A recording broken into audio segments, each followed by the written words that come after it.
Welcome to the Explainer. Today, we are diving into a tool that's basically a personal time machine for the internet, and it tackles one of the web's biggest headaches. Let's get right into it. You know the feeling, right? You're digging for a source, trying to reread some amazing article, or maybe just show a friend a web page, and bam, 404 not found. The page is just gone. It's a total digital dead end, and it is so frustrating. And that's really the hard truth of it. The content we count on can just vanish. People call this link rot, and it's a constant nagging reminder that the internet isn't nearly as permanent as we like to think it is. But what if you could actually fight back against all that digital decay?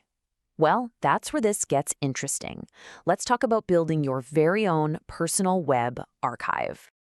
So let me introduce you to archive.com. In a nutshell, it's this super powerful tool that lets you manually save a perfect, high-fidelity copy of pretty much any online content.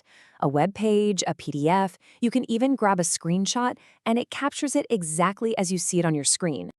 And here's what's so cool about it. This isn't just a bookmark, you know? A bookmark can break. This is a complete, fully functional, preserved copy of that page. It's literally frozen in time, and it's stored safely in your own personal searchable library. Okay, that sounds amazing, but you're probably wondering, is it a huge pain to use? Nope, not at all. And that brings us right to Section 2, archiving in one click. The whole process is just brilliantly simple. First, you find the web page or document you need to keep. Second, you click a button to save a permanent copy. It is unbelievably fast.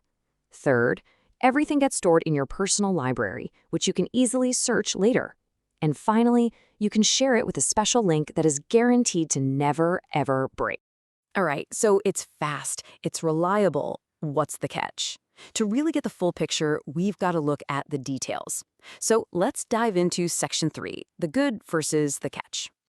So let's break it down. On the good side, that one-click process is, like I said, incredibly fast. Your personal library is clean, it's easy to search, and maybe the biggest advantage is the amount of control you get compared to public archives, like the Wayback Machine. Now, for the catch. The free plan naturally has some storage limits, and if you want the really advanced stuff like deep search and tagging, well, those are premium features.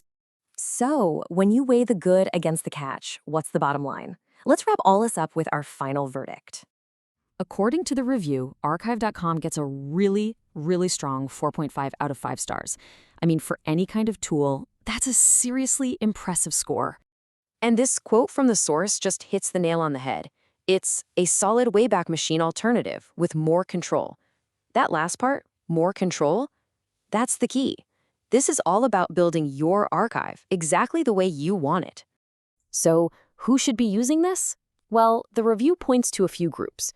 Creators who need a permanent record of their online work, for sure. Researchers who absolutely can't risk their sources disappearing.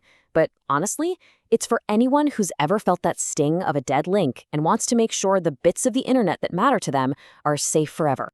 And a little shout out to the discovery platform Quasa.io for bringing this awesome tool to light. So there you have it. Archive.com is a really simple, elegant solution to a huge digital problem. And it kind of leaves us with one last big question. In a world where data is constantly disappearing, what will you choose to save?